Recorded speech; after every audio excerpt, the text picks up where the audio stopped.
Hi, welcome back to Two Kims. One Pod. I'm one of your hosts, Peter Kim. I'm your other host, Unji Kim. You guys, you're going to be able to see us live in Chicago because I'm coming through and I'm going to be doing an hour at the Lincoln Lodge on 9/11, and my show is called Never Forget. Because I'm always, I feel like I'm always in the fear of being forgotten, being left out. FOMO. Left out or and it's forgotten? just so left, like forgotten as in not left included, behind. Not Yes. included, right? We all Not left the club. included. We thought you were in the bathroom. We didn't realize. Oh my God, Unji. That is like my biggest fear, is to go somewhere and people be like, oh, we're out, and not telling me. And I'm left by myself to figure out how to get home. That is my biggest social fear of life. Now that I'm with my partner, that doesn't happen anymore, because if he ever left without me, it'd be over. Divorce. Yeah, on site. Yes. But when I was single and just with my friends, that was my biggest fear. Yeah. I don't know. Like people being like, oh, we're going to a second location, or like going to Dorebang, and then they're like, oh, he'll figure it out. Oh my God, no. I would hold a grudge for a fucking full school year if that happened. Yeah. Like all of sophomore year, you and I are out. Yeah. We're not talking. No. And we're not hanging. You shouldn't talk to me. No. And if you're the bitch that like led everyone else to the second location and left me out, and we're best friends, and we're best friends, yes, it's done. Over. Anyway, so come to Never Forget my show on 9/11. I can't imagine ever doing that. I can't imagine doing that. Like, or part of like, I know this is like a fear, but I mean, anybody that's listening, has this actually happened to you? Like, where someone it's happened to me in high school and college, where like, you're hanging out in masses. Sure. Like you and I don't hang out in masses anymore. No. Because we're 40s. But like in your like early 20s and like teens, you're hanging out with like a huge group of people. So if the group is moving on without you, you're the loser. Yes. You're done. I mean, that means you are no longer worthy. I mean, I'm trying to think. Like, I don't know if I was ever in a crew that was rolling that deep, where it was like deep enough where we just bodies on the ground, like, leave them behind. We have to move forward, like a military sort of situation.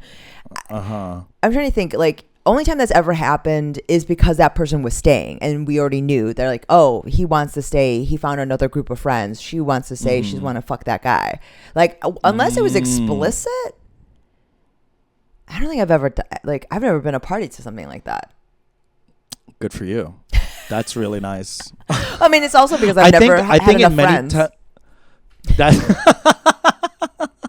That's true. It's just that is the like double-edged sword of friendship, is that you have people to hang out with, but they could also hurt you. Yes, absolutely. Yeah, the vulnerability. And I used to be the neediest fucking friend. Oh, when I was in high school, yes, I was a needy bitch. The fact that I am so distant and detached now, I think, is truly a result of me being such a needy fucking ass during high school. That's so funny. I was like I was those people who like had best friends. Yes. And you could only be my best friend. Yes. You know what I mean? Yeah. Like if you talk to anyone else, even like one more conversation than me, I'm already like through. Like if they knew news, like if someone knew something about you before I knew about it. Oh my God. Betrayal. Yeah. I mean, absolute betrayal. Yeah, I was like this too. I was like this all throughout my elementary school and stuff. I always thought it was like an only child thing. Like I needed. No, I don't think so. Honey, no, it's a you thing. It's not an only child thing. I mean, it's an us thing. Yeah, it's a rotted inside thing. Because and now I can't stand those people. Because you're too old. I'm too old, but like, like there are people our age that are like that. People our age who are like that? Yes, who are like who need like one-on-one friendships. No, there aren't people our age that are like that. You don't think so? You think they're that's dead. An age thing? What? Why? Because someone killed them. They were murdered by their best friends. You're being too needy. I mean, like, or they are. Yeah, you might be right. It might be an age thing. Yeah, because I can't imagine if you are this needy and you're at like a certain age. It is you have to have a partner that is tolerating this. You can't have a friend. And I bet that partner is dealing with that neediness. Mm-hmm. Right? Yes. So it like moves from you and your bestie to you and your partner. Yes, that is true. Oh my God, I'm like rethinking my last 9 years with Eric. I'm like, did I just transfer my neediness to Eric? No, because I didn't. I personally, that sort of neediness, you know what it is? Like I've shed that. I have. I found the strength in myself in a way that's maybe equally as toxic, maybe in the other direction where I like don't reveal anything to anybody. Like I have a lot of, and I actively repel. Yes, I'm holding on to a lot of stuff, like, you know, a lot of secrets. I have a vault, and I'm keeping them for myself, even, you know. And that's so strange because you say so much on this pod. I'm constantly talking. When am I not? I mean, I just don't know like what else we could know about you. So can you imagine? So much. Hey, check out the Patreon for that. By the way, thank you, new Patreons, for coming on board. Oh, I forgot to mention, this is how ADD we are. Unji is opening for me. She's going to be featuring at the Lincoln Lodge show. That's why all of you should be coming out to see us do our comedies. Please. We talk about comedy so much. Come on and watch it in real life. It's way better. I promise you. Yeah, sometimes. There's something about being in a dark room and us having the mic and you not being amplified. It just really works so well. It's so much like the sexual pod. Like, I mean, can I tell you, I had such like a spiral this last week because I bombed. Tell me. I bombed in a way that I haven't bombed in a while like that. Like where... Wait, when? It was on Tuesday at the Soho House, and it was a bomb where... Okay, hold on. Soho House is one of the worst places to play. Absolutely. But it was... Did anyone do well? Yes. Did anyone do well? Or yes. Oh my God, no, this is so bad. This is why I'm saying. It was like... me and a couple of comics were, it was a rough room, and then like the top and bottom of like the lineup did fine. In fact, everyone was remarking like, it's a good crowd, they're like really opening it up. And it felt crazy because listen, I don't mind a bomb.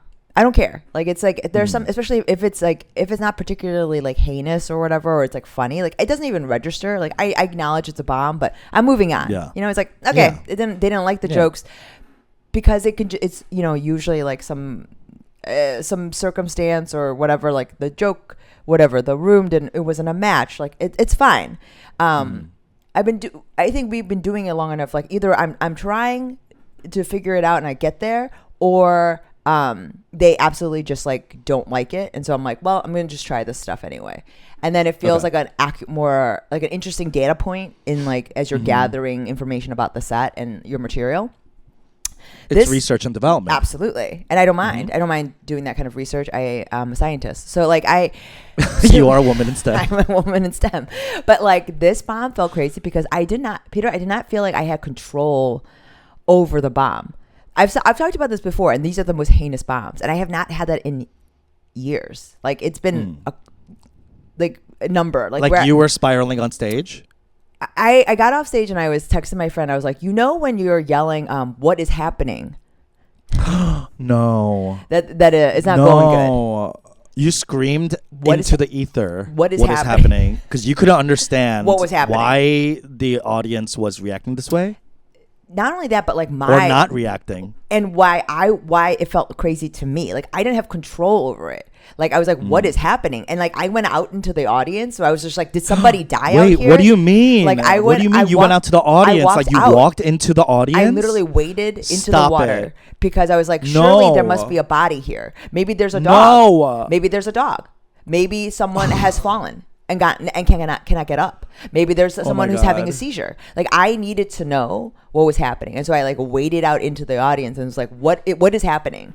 And it was so out of control where like internally I did not feel like I had control over like my talent.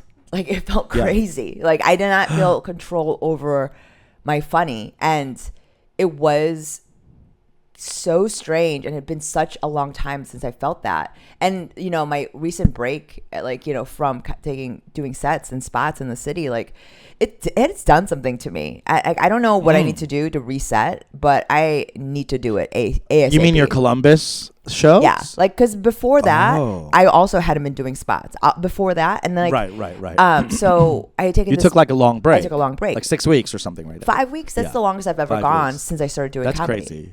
That's unheard of.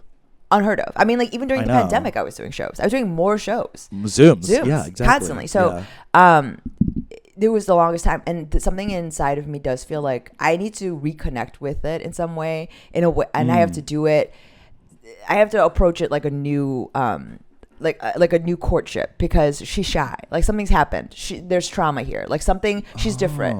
And now when I go back to her, the same moves are not working. She needs something else. I have to. I for me, like all the sort of things that I typically do I'm not connecting with it. I mean, so last night I did a show at Sleeping Village. Thank you for everyone who came out. It was crazy. It was so much fun. It was this it's a show I'm doing with WBZ called Not From Here, where I interview and talk with, and we play games with immigrants and first generation kids, and we talk about just life and our experience.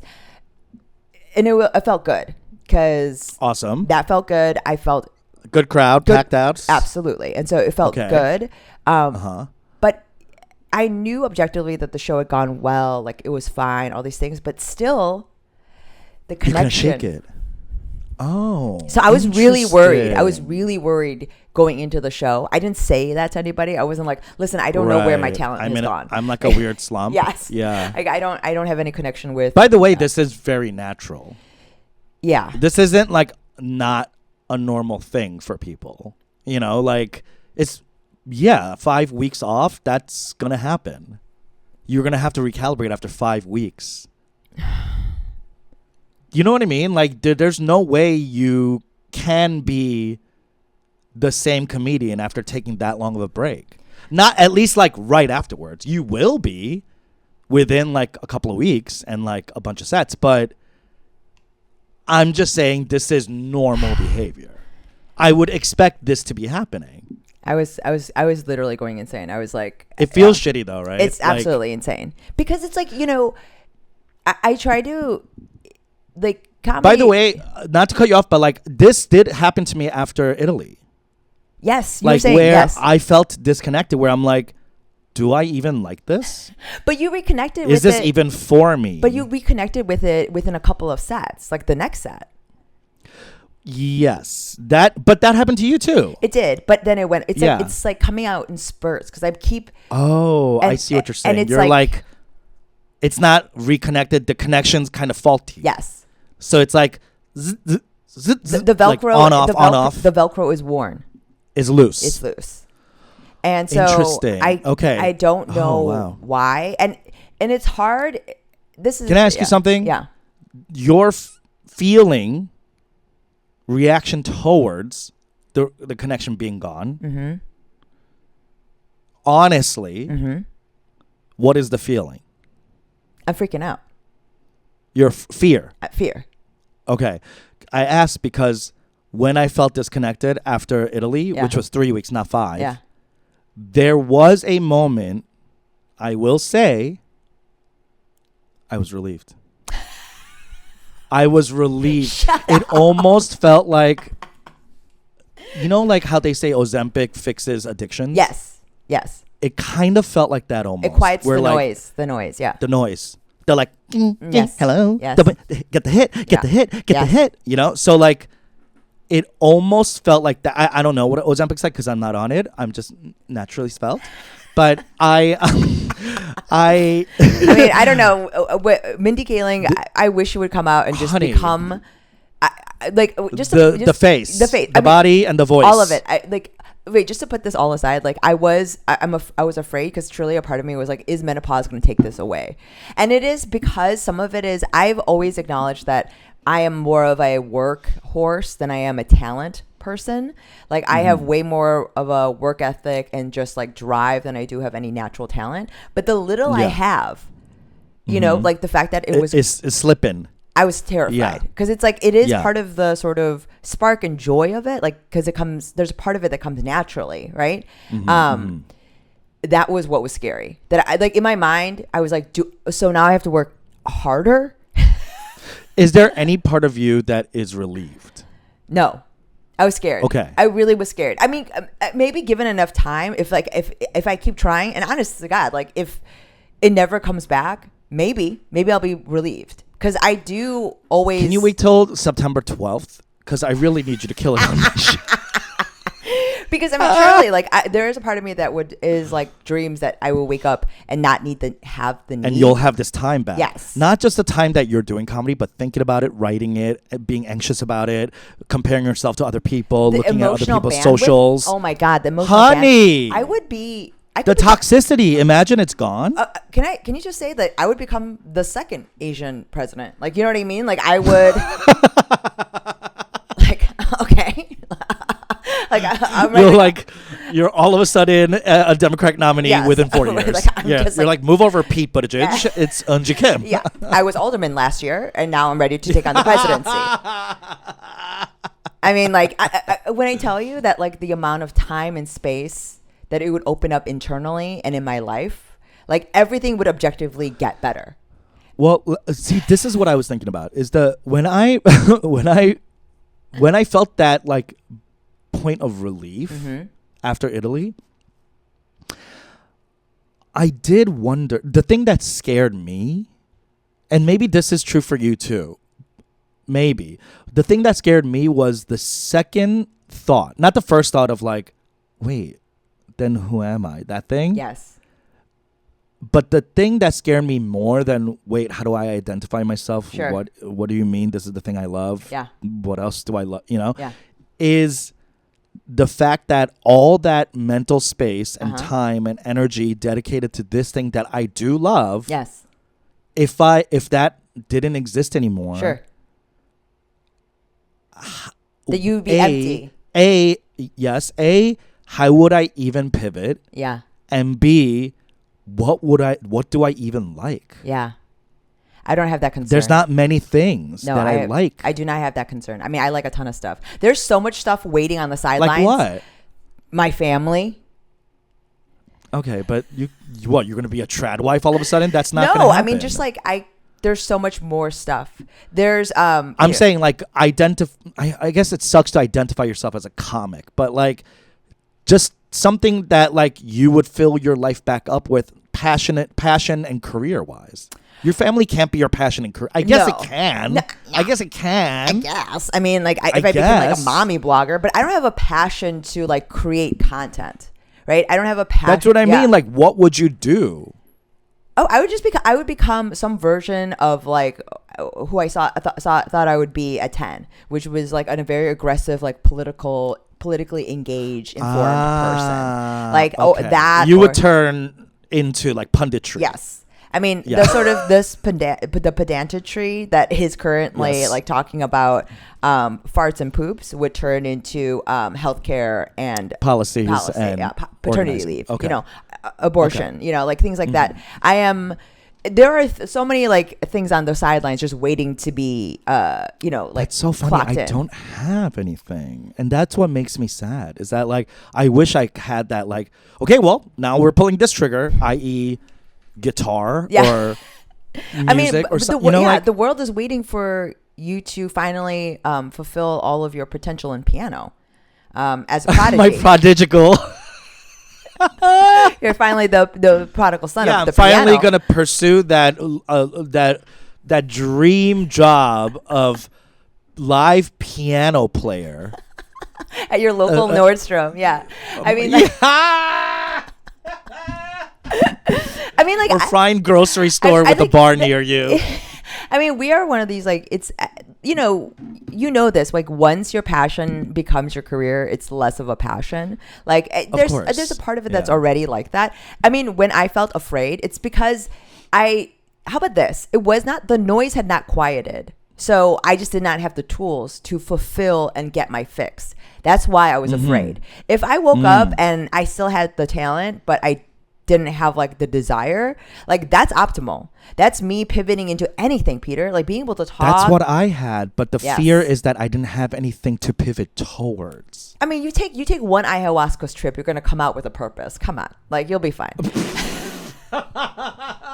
It turns out I don't want to have to go to Peru and throw up for 3 days straight to find purpose. You're in LA, honey. There's a parking lot somewhere. You could go to Carlsbad. Yeah, there's a parking lot somewhere with a guru with a tent and a dream. You know what I mean? Like, what are you talking about? Like, yeah, an old white dude with dreads. And it turns out your purpose in life turns out to be, geology, or it's like you're gonna come out with something. You know what I mean? Like, you're gonna the world needs to see this, like, infused water. Like, I don't know. Yeah. Like it's they'll figure it out. Like, like I do think like some version of that kind of hustle or entrepreneurial spirit would imbue anything I did. I would, no matter what. Yeah, I agree. Yeah, I would. I agree. I don't think there's any version of me, even if I didn't do comedy, that it like wasn't like a startup, that wasn't this, that wasn't in some way reliant on my ability to bullshit and make people feel good. Yeah. So that connection is what was like frightening to me. The actual like, because I still had the itch, I still had the need, and so that's like what was fucked up. Like, if I didn't have the need anymore, that's the worst case scenario. I mean, to have the need but your skills aren't matching back up, that's a horror film. That's what I mean. That's like, wow. That's when you watch like older comics. Okay, so tell me about the WBZ show. It wasn't stand up, but it was hosting and live, kind of moderating. Yes. Did that going well scratch the itch? Yes. Okay. Enough.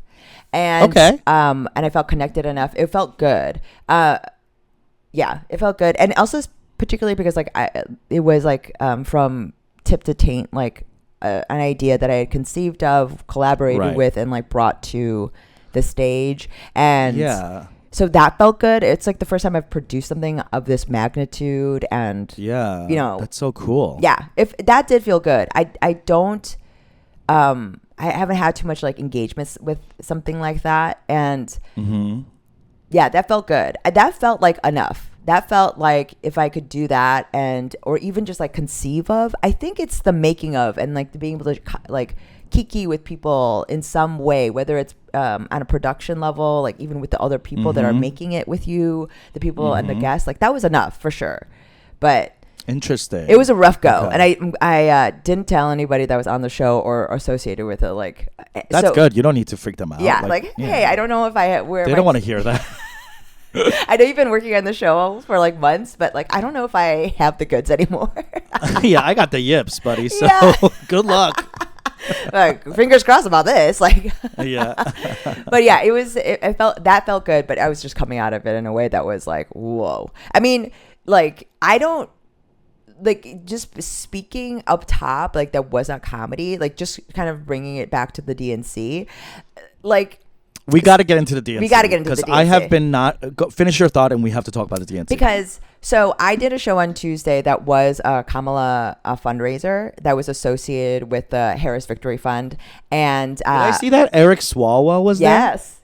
Oh, he did comedy too? No, he just spoke. Met him. Okay. I met him. He texted me a cool party to go to. Yeah. I hear he does get down. Yes. He was fun. He was very fun, very cool. And that's the thing when. He looks like a Midwest corn. Absolutely. And like, he looks like a stalk of corn. He's like swole. Broad. Yeah. Like. Yeah, Eric Swalwell. Yeah, Swalwell. And like, and his like chief of staff, like it was also fun because that's the world that I imagined myself going into, because it's show business. Well, here's the thing. I see that for you. Like, that area feels like for you, because I was watching MSNBC today, and the panel of DNC, like that little like thing they have, the news desk or whatever at the DNC, the main panel is so offensively white. Yeah. They do cut to like Joy Reid and whatever, like here and there, but that's it. Yeah. And it's like Ari Melber and Wallace and whatever the fuck. Like, it's just too many white people. And I was like, I wasn't specifically thinking of you, but I imagine like there could be a funny Asian up there, like who's just like cracking jokes, but also smart and like getting down to the things, and delivering things in a funny way. Yeah. Where like you and I always talk about this, how like anyway, go back to your thing because this goes back into DNC. I don't want to get too ahead. Oh no, so the DNC is particularly so. It was the first. I was supposed to go the first night, but tickets like I didn't get back to them enough time to get clearance for the ticket. So they went without me, and I couldn't get childcare, so I couldn't go. And also like the idea of the DNC is very much everything I hate, like large crowds, and I'm afraid Loud of men. Music, yes, all of it. So. So I wasn't super upset about it, but I was talking to the guys that did go, and they were like, I was like, so what do you do there? I mean, everyone there is just watching instead of at home. You're just sitting there and you're watching, and they're describing the experience, and I was likening it to like the most religious experience I've ever had in my life was at a New Kids on the Block reunion tour. Okay. And it was the same thing as like at the DNC, where you are one with such a mass group of people of one mind, right? With one purpose. Yes. And that's what politics, it is core. Like if you really want to get into it, why people don't like it, because it is parts of it that are like religious. Culty? Yes. Requires you to buy in, believe, and like have hope and devote parts of yourself to it. Like it is like it preys on those things and needs inside of humans that are both very good and very bad, right? Yes. Because all those things also make great things possible. It's only through the stuff that we have Social Security. Like it's only because of stuff like this that, a large group of people are capable of many and incredible things. So it's necessary. But yeah, I mean, it was like meeting them is just like, right. It's like politics is such show business, but it is 100%. It's like it's campus show business. It's like it's I don't know. It's just show business. People say that it's show business for ugly people, but it's more than that. It is that it requires such an earnestness at the beginning of your career, which is why ultimately, like my pitch about Donald Trump, whenever I meet a crazy like conservative that isn't racist, let's say, they're just like, oh, he's just telling it, or like one of these guys. My point is that Trump is not a patriot. He does not. He is not a patriotic person. He does not give a fuck about America. And at the very least, like no matter what is happening inside of that office, like you hope that the guy likes America. You hope that's the bare minimum. You know what I mean?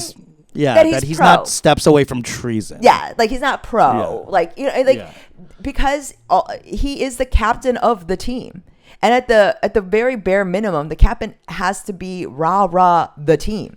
The team. Yeah, the quarterback can't be low-key working for the other team. Yes, like it can't be like, like you can't be selling out our plays to the other coach. Because he really needs the money. Right. Yeah. He owes a lot of people money. He can't be out here shilling Bibles. And so I'm just saying that. By the way, did you hear he only made $300K from that? I mean, that is such a pathetic listen. amount. You have to, when you're stacking pennies, you're stacking pennies. So 300. That, you know what I mean? That's still a stack. That's a lot of pennies. That's a lot of pennies. So it's not only. It is that's just that's one decimal point towards the everything helps. Everything helps. Every little bit helps. But that was like, I will say, as a Chicagoan, I didn't anticipate being so swept up in it. But being out here and kind of like doing shows, it's really exciting. Like especially if you're plugged in, and it is very exciting. There's so much like activity. There's so many new people, and I will say, I was texting with the chief of staff of Eric, Representative Congressman Eric Swalwell, and I was like, I will say the DNC is playing. It's like the DNC is having its hottest girl moment since Obama. Like it really 100%. Yeah, it is. She's that girl. Like right now in this moment in our culture, and she wasn't expecting to. No. This is she's all that. Like she went upstairs in a smock and glasses, and she came down in a red dress with contacts. Yeah, like a baddie. No one anticipated. Exactly. The DNC is definitely in the baddie era. Yes. And it's not only that. All week I've been watching this. This is the most DNC I've ever watched in my entire life. This is what I mean. Everyone is and plugged in. Who's next? I was plugged in during Hillary. Let me tell you, I was plugged in during Hillary, but okay. You're a guy that likes a girl for her personality. Okay, cool. 100%.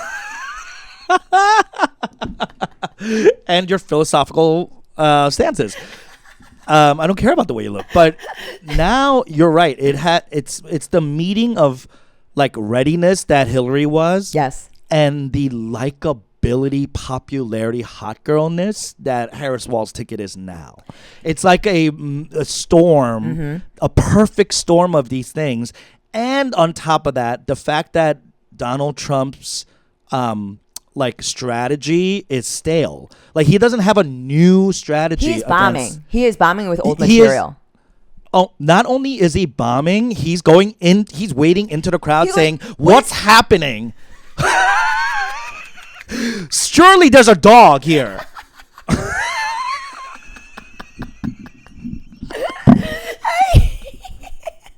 I just. It's true. I mean, like what I say when you. It hurts. It hurts to liken the two. It hurts to acknowledge. No, but it's so true. Like every time I'm seeing him right now, it's like I feel his defeat. I feel the pain as a comic. I'm like, this bitch is bombing. Yes, bombing, and like he's like, and he's doing the move like that comics do, where he's like, I don't know why you guys aren't laughing. Like this killed in Indiana. This usually works. This usually works.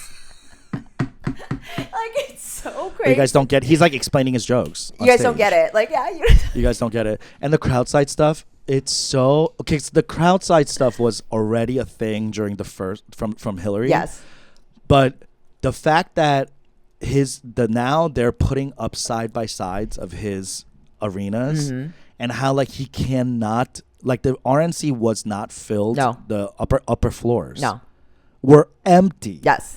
And like it's so pathetic to see, and you're like, oh wow, like the excitement is visual. Like you can see the excitement, not just like hear about it or like the numbers and polls, because that really doesn't say much to me, and like margins of error really doesn't mean much to me. Just knowing statistical analysis, like you can carve numbers any which way you want. You can make numbers lie any which way you want. You can slice and dice. You can slice and dice. That's the whole point of statistics, like and framing things as punditry has taught us. But but seeing the memification of Kamala and the watching the DNC live on TV, and me just like literally jumping up and down screaming at the excitement of these speeches. And there have been some really, really great speeches this week. I mean, like a couple of episodes ago, I bemoaned that as the party of English majors, theater majors, the BFA, that we were not showing up. You're right. And we have. With spectacle. And we've done it. We've done it. We turned it around. Because that's the thing. When you are a party and your strategy and your message is rooted in dragging and roasting, like the only way that you can subvert that is always to not to only go high, but to show out. Like you have to show out. You cannot be pulled, because when you get in a dragging match like that, the person who started it always has leverage. So, unless the fact that as BFAs we can show up in all these colors, we've got good costume, we've got the look, we are serving. We're serving. And we are also eating and also leaving no crumbs, to paraphrase the community. But it is so exciting to watch it happen.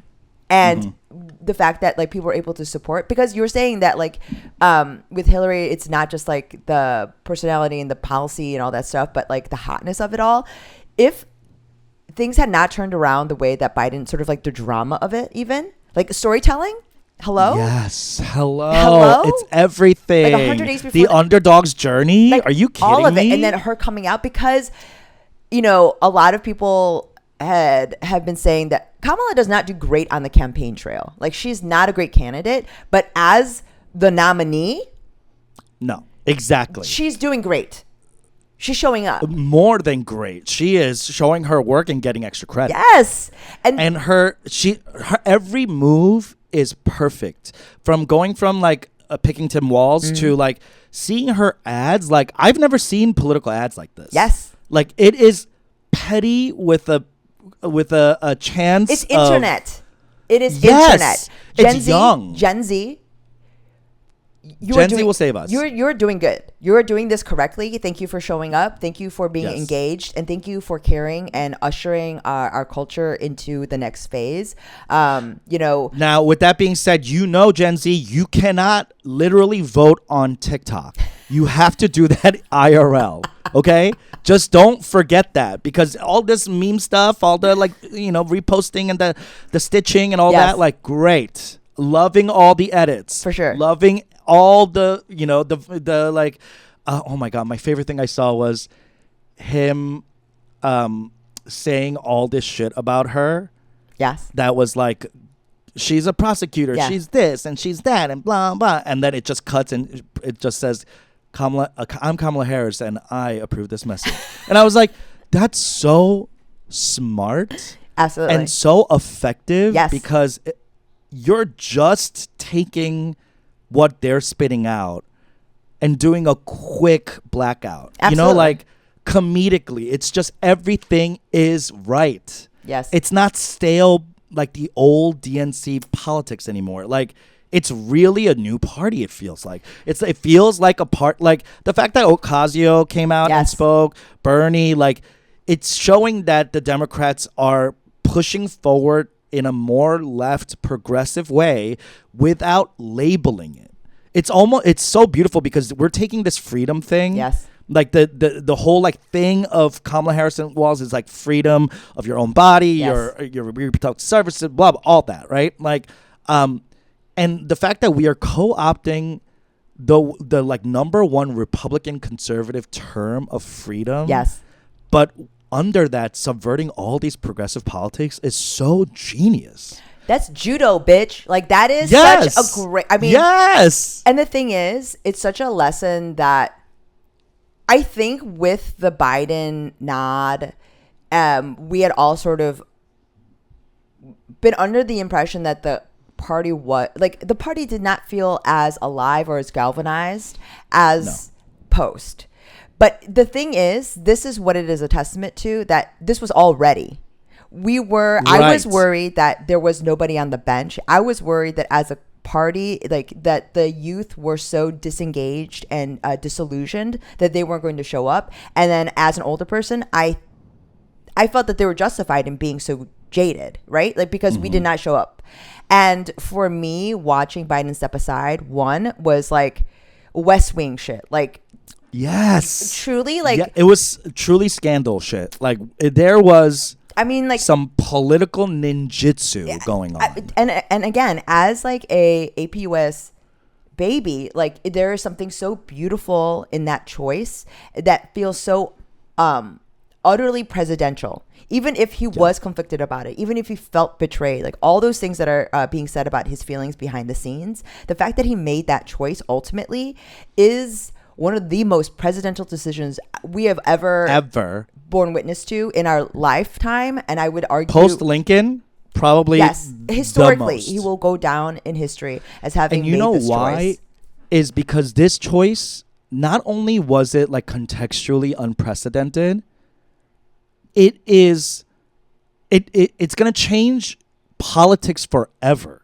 Because it's such a everybody will go back to this as the benchmark of what a patriot does for his country. Of like supreme selflessness in a political system that is completely grasped by this rancorous, self-serving, extremely capitalistic, selling out to lobbyists type of thing that we all, the younger people, accept, and that's why feel disaffected from. But this was the antidote to that. This was the panacea to that, because this really like shook up the rest of us going, wait, what? He put it, it's not only that's possible, that you can be put aside ego, which is such a primal part of politics, is you need ego. And so power in general. So to have put that aside and make this selfless, patriotic choice, because ultimately it wasn't even about like the party or anything, but it's the prospect of having Trump come back right? That's the patriotic thing. Outside of as a party leader, he is the leader of the party. Like, and there is nothing more inspiring than to watch your leader make the best choice for us when it is the worst decision for him. Exactly. Right? Like, so why wouldn't you start to be rejuvenated, right? Like we're in the correct party now. We've all bought in. This is one of those things where when I was talking about the New Kids on the Block thing, like being in that room, feeling that sort of electricity going through your body, of being, it's actually a good thing that you missed the DNC, because I don't think we would be on this podcast anymore. Because I think you would have completely flipped and I would be in the campaign, moved to DC. Yeah, exactly. You're knocking on doors in Nevada, like. I mean, like, have you heard the good word? Like, you would have been swept up, honey. Ding dong, the Book of Mormon style. Yeah, I mean, like, truly, it is. I get it, because it's during these days of like hyper digital isolation. Yes. Feeling like a part of a community. Yes. Must feel intoxicating. Yes, because even the more progressive parts of the party are like not peeing on the party. They're not poo-pooing the party, because they usually would. Coalescing. Yes. They're like, okay, have your fun, but we will be talking about Palestine. And like, and the thing is, everyone in the party is like, yes, we will be talking about it. You are correct. Just do this, that. And like, even the protesters, like they have every right to be here. Giving them voice. Yes. And like giving them space. Let's do that, you know? And like that conversation, that it is now a more nuanced, that we're having an open conversation about it, not a yelling match. Yeah. But a conversation? Like, honey, let's go. Like, I know. We haven't had dialogue. I'm so... in so long. It feels like such a relief, and like to finally be like less embarrassed about the shrillness. Proud almost. Yes. Because like there's some shit where I'm like, oh God, you know what I mean? Like, well, do we have to talk about that now? Like, you know, is this the moment? You know? And it's like, of course you're right, but like, you know, like we're just bummer. But yeah, exactly. Yeah. Like we're trying to go out. Like we're clubbing. Yeah, like we're getting drunk. Yeah. Like, do I have to sign this paper for abortion rights now? Like, you know? And so like it feels exciting in that way, that there is like this united purpose. But also, let's talk about the spectacle. Because we touched upon Mindy Kaling. Like, honey. Yes. She opened day 3, which is, she was great. I loved her speech. She was very funny and charming, as she usually is. But it's on a scale, like, that's when you kind of are understanding, like, what politics and politicians and that level of orating is so deeply different. Yes. Because, like, it does seem small. Like, jokes do sometimes seem... Like, what are we doing? You're okay, go to the club. Yeah. You know what I mean? It feels very that. Yeah. It's like, you know, and that's why like a lot of the musicians do better in these, because they're accustomed to that. Like yelling out a thing, being funny, but in a way that's like passing over and everyone can chuckle. But then it's the big notes, it's the big things, right? Like it's the pitter patter between songs, and then you got to give them the song. Whereas the comedian is typically doing the pitter patter. Yeah, we're like afraid to do anything earnest. Yes, so it's like, for a second. It's so exciting. But yeah, Mindy looked incredible. Like, I don't know. Insane. I don't know why. Like, you know, I don't want to speculate about her body or anything, but with the Ozempic, everyone is talking about it. It's like, I think if for me, like, I'm very open about Botox and like filler and all that stuff. Like, any help that we can get, why gatekeep? Share. Yes, why gatekeep? But she looked incredible. It's one of those things where like she is living every like 90s rom-com, like the makeover moment, and it's not happening. She's all that. She's all that. I mean, like, name of app. Like, you know, she's like, it was truly like one of those things where, you know, she is living out that fantasy, but it's not going from like senior year to junior year, or like all these movies where it's like from the beginning of junior year to prom, like they have that makeover montage. But this is years long, and this, like, to me, is a much more accurate depiction of what it takes if you are, you know, an average looking person to claw your way to being incredibly good looking. Yeah, it's going to take decades, and it's going to take work, and it's going to take money, and it should, and that's okay. And And that to me is like the true price of this beauty, you know, and she knows. Mm-hmm. Like, it's like Oscar Wilde. I don't know if there's some like, Thai girl like who's been drained of her blood in order for her to look this way. Thank you for your service. But like, you know, I mean, yeah, she looked amazing. What was some of your favorite speeches so far this week? This is day 4. Today we're recording, so we have like the big guns coming in today. Yes, and I love Michelle's. Michelle's was great. Yes, I think that. I will say, because I am in such a Biden thing right now. I thought Biden's speech was also very good. Like, this was. Listen, it wasn't the most. It wasn't a perfectly delivered speech. No, but his speech was good. It not only wrapped up his contributions and his policies that Kamala's going to be extending, but also the moment when he was like, I'm happy to do this for my country, and you better believe I'm going to be the best volunteer in her campaign. Yes. Chills.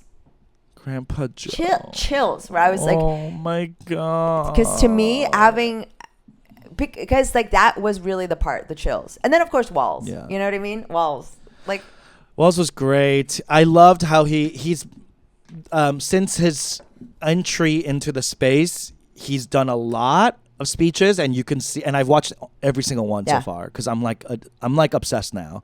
Interesting. And I'm watching all of everything. Okay. Because I'm like, it's mostly because I am procrastinating from writing. Okay.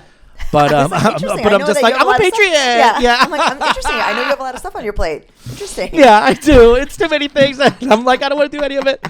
But it is the DNC. It's it's before the election. It is like when everyone is tuning in live. Yes. Not everyone, but like news media, people who we share beliefs and values with, and we're all tuning in, kind of like that convention center, to be part of something. Yes.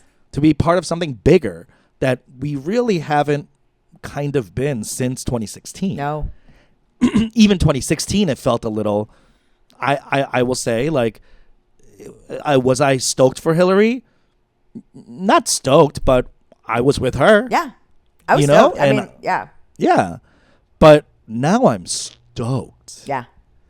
And I wonder if it's because we had come off of Obama, and we didn't have that sense of dread, urgency, absolute, desecration of American democracy in front of us. Yeah, the prospect of having a felon be our next president, like, I mean, yes, can we fucking get it together? Like, I just fundamentally, like, this is what it took. Yes, and the fact that like it seemed to be going that way, it just filled me with so much dread, like existentially, like and literally. All of us were ready to go back into pandemic mode. We were all ready. None of us were like, hell no, we're not taking this. We're all like, okay, 4-year hibernation, I guess. Yeah, I was packing it up. I was packing it up. Yeah, I was thinking about what jokes I should stop doing. Yes. How little I was going to be able to tour. Stuff like, yeah, right? And we were all ready to call it quits. We were. And that is scary. Yeah, how close we were. We were so close. 100 days. Just letting this felon have it. 100 days. 100 days from it. That's scary. Thank God the Gen Z Thank took God over. For Joe. Thank God for Joe. Thank God. Because thank God. Because truly it was that. And I don't know what it's like to have that, like, that heavy of a mantle of power. But to have that and also intuit and understand, like, what was needed, like, I don't know. When I think about the kind of decision that I would make, having lived his life, I don't know. I mean, so who was the speech? You were talking about Walz and like how even before the convention, you think he's gotten much better. He's been doing it. He's practicing. Yeah, he's it's like when you're working on your closer. Yes.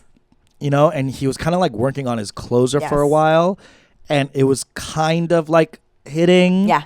But he hasn't like got to the like stepping it out yet. You know what I mean? I mean, because the statewide so like when you Minnesota, get the light. Yes. The statewide Minnesota run and the sort of aw shucks dad appeal to him. It's like the difference between doing a club and doing an hour and having to perform on live television. Like, it's just a different sort of polish. Like, we wanted you to keep the quality that you have, the same things. We love that about you, but you have to bring it up to a level. It needs to be shiny. It needs to be polished. You need to step up. Yes. And he has stepped it up. Last night, he really brought it home. It was a tight 16-minute speech, which was confusing to me because I thought he would go longer, but it didn't really matter. He said what he needed to say, and he brought it home. I literally cried during Hillary's speech. Yes. She gave one of the best speeches, I thought, of the entire convention, and she was so moving to me. And the fact that, like, she came back on the stage and to be so, like, ready to support the next woman. Yes. She could be totally bitter. Because, like, a lesser person could be like, I thought I was going to be the first woman, but now this bitch is. Great. Sure. But she wasn't. And not just because of politics. She, like, really is, like, excited for her. Yes. And I'm like, man, this is so cool to watch. Raphael Warnock tore the house down. I mean, he is a preacher. Yes. He is a preacher. Yes. And he did the whole healing the land thing. And I was just like, the inner, like, little evangelical boy in me was like, praise God, hallelujah. I thought Jasmine Crockett did a great job. Not perfect, but, she's a new entry. Sure. And she's the rep from Texas, and she's really, trying to flip her state. So, or, like, get some House races going. So I thought all of them were really good. From the second night, obviously the Obamas were great. I thought Pete Buttigieg did a fine job. Yeah. He's really looking more and more presidential, let me tell you. Absolutely. Absolutely. I was actually rooting for him as VP. Mm-hmm. He was a long shot.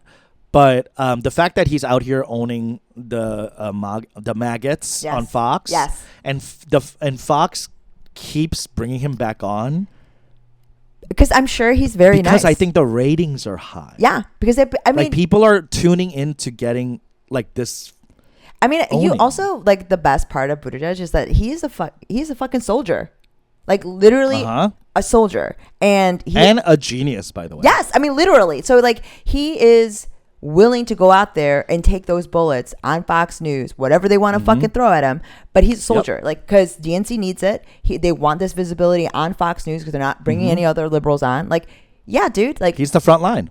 And I mean, I fucking love that for him, for his, like, presidential. Certainly, I would love to see that. I don't know if he has a telewatt, like, ego and personality. There is that is sort of necessary. And I wonder, he might not, but he's definitely, like, getting there. But I think some of it is being helped by his work on Fox.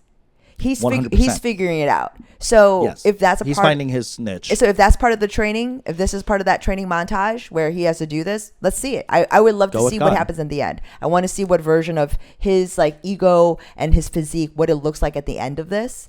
Because to me, I don't know if that shit, like, translates, because it's going to be flat on television on the campaign trail. Yeah. He's just so smart. And the way he explains things is so, like, he understands it in such a technical way, but he like translates it to, like, simple speech. It's kind of like very Walzy in that way. Like, he understands how to, like, break it down into, like, folksy speech. Like, Pete Buttigieg is really good at that. Like, taking something, like, really, like, seemingly complicated and just, like, putting it on Fox News and being like, you're wrong because of this. Yes. And it's just very, like. And it's not embarrassing to you. It's just not correct. Like, that is actually. And he has, like, empathy for the other person. Because you should. Because they were mistaken, They don't know. They don't know. So that is actually one of the more, like, my friend who went to MIT, when she came back, she was trying to explain something to me. She was trying to explain to me how an answering machine works. about like how it records and like all that stuff and like how that like electronically engineering wise how that what's happening. Yes. And you know, she was saying that at MIT one of the first things that you learn is that if you cannot explain a concept to a 6-year-old, you do not understand the concept. Right. Exactly. And it turns out she was like understood and could explain it to a 6-year-old. I'm just dumber than a 6-year-old. So like it was sort also of correct. Like one of those things where I was like, okay, I don't know. I don't know. That's just like magic in there. I don't want to know. Like, stop trying to explain it to me. Like, sure. Yeah, like just let me have this. I want it to be magical. Like how does a record player work? I mean, truly, like I don't get it, dude. I was at the Hoover Dam. It's a needle and a vinyl. I like what is happening? I literally was at the Hoover Dam, and they have a whole thing that's for children to explain how it becomes electricity. Hydropower. Yes, works? how it becomes electricity. Max and I went through that exhibit multiple times to try to understand. And you couldn't figure it out? Could not figure it out. All these kids are coming out like, I understand electricity now. Could not understand. I all of those things, I just figured there's like some type of conversion happening that's just like magical to me. You know what I mean? Like I get like solar power. It's like you're capturing the sun's rays. Yeah. And then there's something converting it. You know, like magic, wind power. Yeah. The it's belief spinning. in God, yes. And so like there's a conversion that's unseen. You put in a bunch of Jews and they come out Christian, and that's what solar power is. But I mean, like it is. I will say that he is definitely doing that work. I love to see it. You're right about Hillary's speech. It was very moving, and it is wonderful to see like powerful women operate in this way, because politics has been such the domain of men and such a domain of like huge egos, and also I think is a testament to how respected Kamala is. Yes, like it really is by the entire institution. It is really a testament to that like the machine and like the machine of the DNC and the machine of the Democratic Party like flipped, and that there were enough people who are institutional powers and pillars that were like, yeah, that's fine. Like she's good. We'll go with it. Like, you know, and she is an unmarried woman, second wife, right? With she's not unmarried. A married woman, right? She's a second wife, right? So he's been divorced, no children. Like all these things that as the first female, Black and Asian, all the things that as a first female prospective president, these should be knocks. Should not. Like, and if she had gone through the traditional candidacy and gone through the typical nom run, like I don't know if she would have survived that. I don't think so either. And so I think this had to happen this way. And it's it's like it is really exciting. This to is watch. like for the history books. You know what I mean? Yes. Like when we get them back in our schools, we will. Okay, so who are you excited about today? Last day of the DNC. Obviously, Kamala. Yes. I want to hear what she has to say. But here's what. I've been listening to all her speeches too, and I want her to heighten. Yes.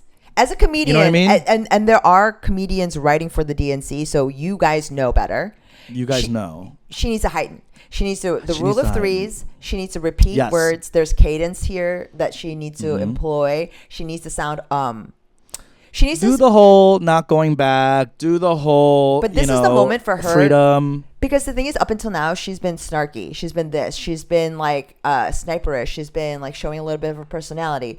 This is the moment where she needs to arrive and be presidential. Like this is the moment. So there is no more heightening you can go.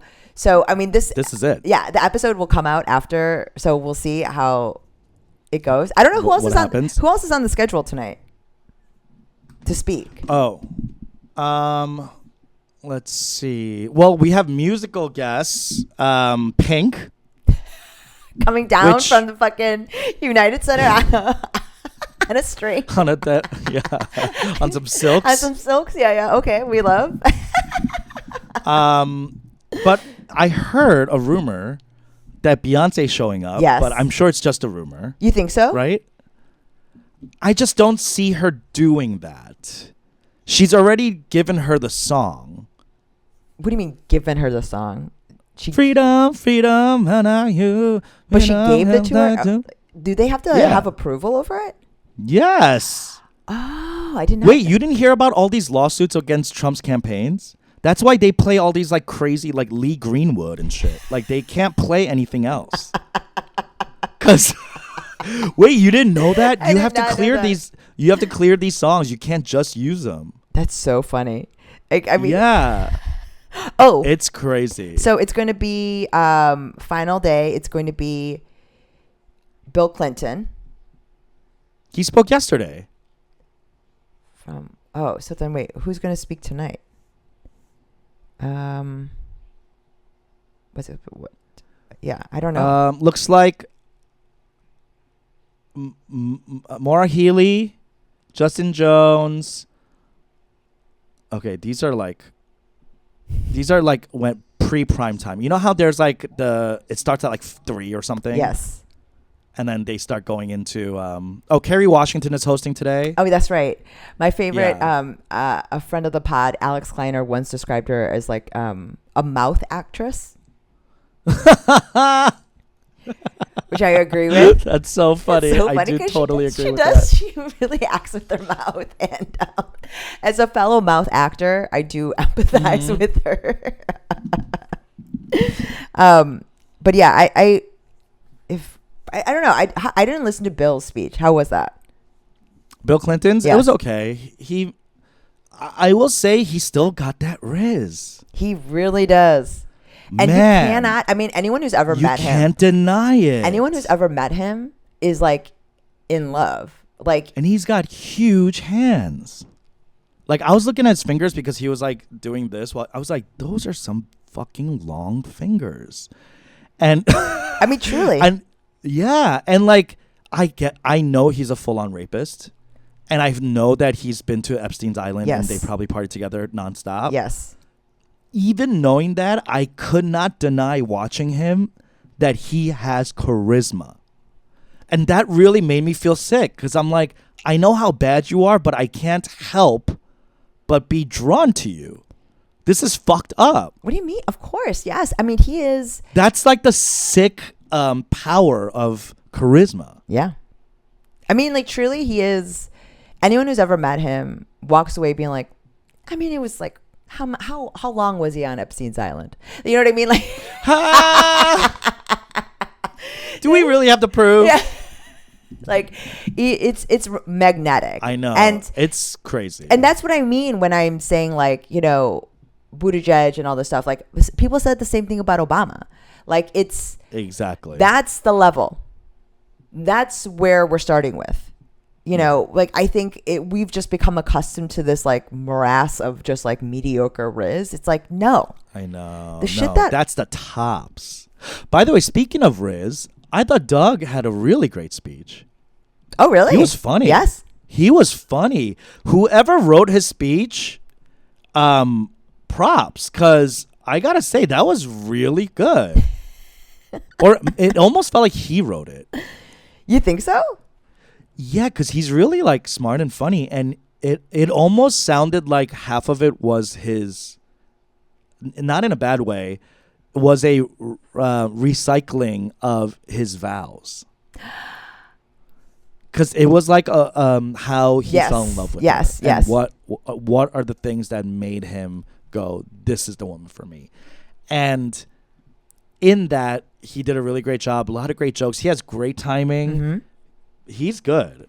I mean, you see his Riz. A plus. I mean, he pulled Kamala. There you go. So, I mean, it's not like, you know, she was off a blind date, by the way. This is what I mean. Like, it wasn't like she was wanting for, like, you know, she's a powerful whatever. She doesn't need this. So the fact that he pulled, like, I know. Of course. Yeah. To me, the idea that, I mean, it's just all very exciting. Just like it is transformative, like the way it does feel Obama-esque. But even though Obama was so much more like party, sort of like heterosexual, like, you know, guy with 2 kids, and it's this, and he was an organizer, and he was in the state, like, he had a much more traditional trajectory. Like, Kamala being a prosecutor for as long as she was, this is an unorthodox pathway to the presidency as well. They, say what everyone, yeah, sure, they're all lawyers, but like she really lawyered. Oh, yeah. In a way that like she was doing the damn thing. She was doing, in the courtroom. Yes. In a way that like other people didn't. And that is my hope, that in the speech tonight that she doesn't fall back on that sort of prosecutorial voice, but starts to embody the presidential one. I think that pivot, especially going into the last days of the campaign, is just going to be the thing. Yeah. I don't know. She doesn't necessarily need to be funny. She just needs to be herself and all that stuff, but like presidential. So I hope. She will. I think she's going to get, especially she's been doing this DNC and then going down to Milwaukee and doing, like she's like really hitting this, and her team is like pushing her. I'm astounded by the stamina, honestly. So today the primetime speeches will be Alex Padilla. Okay. Justin J. Pearson, Tennessee State Representative, Pat Ryan, U.S. Representative from New York, Al Sharpton, Alyssa Slotkin, U.S. Rep from Michigan, Elizabeth Warren, I'm excited to hear her speak, Randy Weingarten, American Federation of Teachers, and then Gretchen Whitmer. Yes, from Michigan. I love her. Yeah. She's badass. She's leading into Roy Cooper. Okay. He's the governor of North Carolina, which is very important because North Carolina for the first time seems to be in play. Up for grabs. Yeah. Which this is with Georgia being fucked around like it is. Yeah. We're gonna need the electoral votes, and then Roy Cooper is gonna lead into Kamala Harris, and she's gonna accept it's her acceptance speech. So I'm hoping it's going to be a mix of her. Just not just touting like what she's done and her vision for the country, but also an inspiring kind of like rally call. Absolutely. that closes an Obama-esque like let's fucking go. Yes. Type of moment, and I'm so excited for it, and it's exciting to be excited about America again. To see the American flag and not feel fucking triggered. When I tell you, I have been, like, especially post-Olympics, like, I am fucking, like, pumped. Like, it's, like, actually... You're simping for the U.S. I am. And, like, it is toxic, and people do want me to stop. But, like, and yet I persist. Like, it's been really... it's like it feels crazy to me because I feel like I've been engaged and plugged into the news in a way that I have not in years. It's a problem because I can't stop. Not only am I watching news, I'm watching news and on my TikTok watching TikToks about the DNC, and then going on YouTube and recapping and watching the recaps of the DNC and people commenting on it. So you're trifecta-ing. There's no screen unturned on. And that isn't about the DNC and about the election. No. Damn. I'm like in full. I mean, there's like little comedy videos. I watched the Joe Rogan stuff. Okay. Did you see that? Just to bring it back to comedy before we go. Did you see the Joe Rogan special? Oh, the live? He did a live? Honey. Netflix gave him a live special. And when I tell did you see that? Wait, you didn't see the Elephant Graveyard video? No, but wait, when did it go live? Was it yesterday? 2 weeks ago. 2 weeks ago? Yeah. 2 weeks ago. And was in San Antonio. And how did it go? How did it go? Let me tell you how it went. There's a video on YouTube by a creator called Elephant Graveyard. They do like really great kind of like satirical takedowns of a bunch of things. Sure. They did a takedown of Joe Rogan that was so painful. Painful? It was so raw. Like, for example, I'm looking it up. He's going.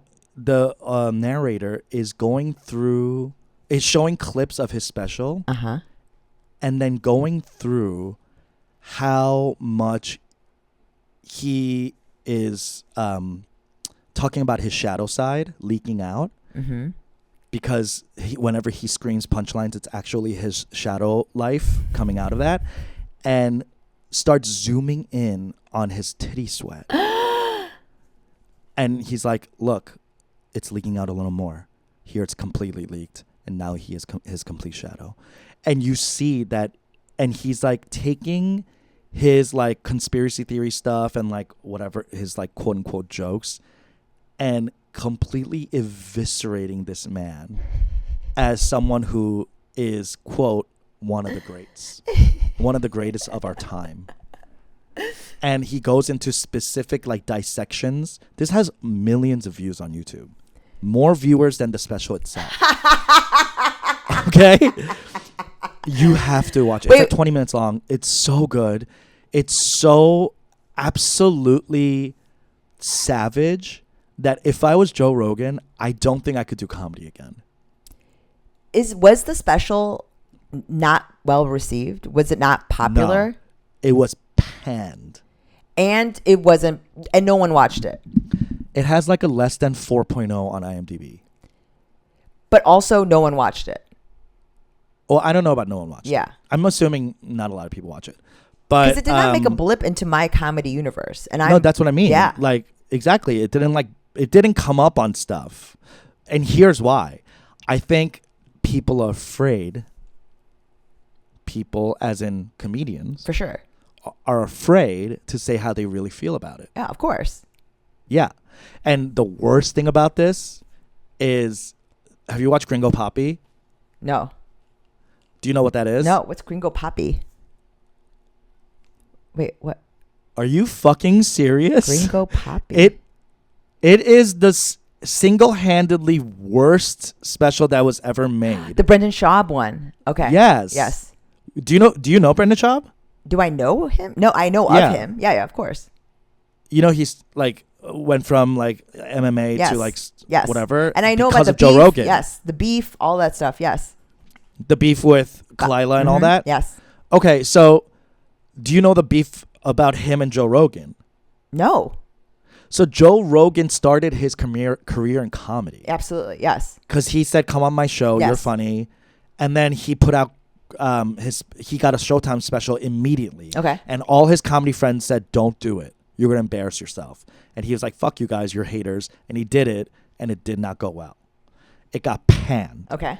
And then Joe Rogan, everybody was like, Joe, like, you're that's your fault. Like, you told him to do comedy, like whatever.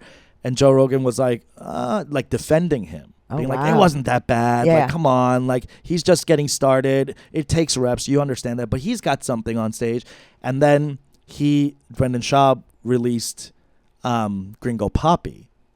And Gringo Papi is single-handedly the worst thing released. If you ask any comedian, yes, they'll tell you it's the worst thing that's ever been released. It's on YouTube, and the special is 27 minutes. And is there a commercial in between? Because that's crazy. No, and it's cut. It's not 27 minutes uncut. It's 27 minutes cut. So, yeah. Anyway, so after Gringo Papi came out, this is all important context. Joe Rogan finally turned against him and said, yo, that shit was whack. Yeah. That's the worst thing I've ever seen.